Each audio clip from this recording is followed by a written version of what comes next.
Hello guys, welcome to my channel. আবার আমি আজকে একটা নতুন ভিডিও নিয়ে চলে এসেছি। আজকে আমার শ্বশুরমশাই বাজার দিয়ে কী কী নিয়ে এসেছে চলুন দেখে নিচ্ছি। মাছ নিয়ে এসছে, রুই মাছ, পেঁয়াজ কলি, ল্যাঠা মাছ, ধনেপাতা, বাঁধাকপি আর সিম। তো আজকে আমি এগুলোই রান্না করব। বেগুন নিয়ে এসছে, বেগুনটা সিম দিয়ে চচ্চড়ি হবে। তারপরে এদিকে আমার শাশুড়ি ল্যাঠা মাছগুলো বেছে নিচ্ছে, দেখতে পাচ্ছেন আপনারা। ল্যাঠা মাছগুলো কীভাবে বাছছে, বেছে নেওয়ার পরে ধুয়ে নিয়ে চলে এসেছি। কড়াতে ল্যাঠা মাছ দিয়ে দিয়েছি, তার উপরে লবণ ছড়িয়ে দিয়েছি। লবণ ছড়ানোর পরে ওর উপরে হলুদ গুঁড়ো দিয়ে দিলাম।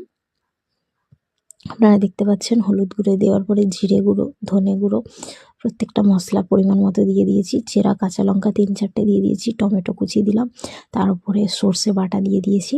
দেওয়ার পরে তার উপরে পেঁয়াজ কলিগুলো ঢেলে দিলাম, তার উপরে আদা রসুন বাটা দিয়ে দেবো। এবার আদা রসুন বাটা দেওয়ার পরে এবার এটাকে ভালো করে মাখিয়ে নেবো, হাতে করে ভালো করে মাখিয়ে নিয়েছি। দেখতে পাচ্ছেন পেঁয়াজ কুচি দিয়ে দেবো। এরপরে পেঁয়াজ কুচিগুলোকে ভালো করে মাখিয়ে নিলাম।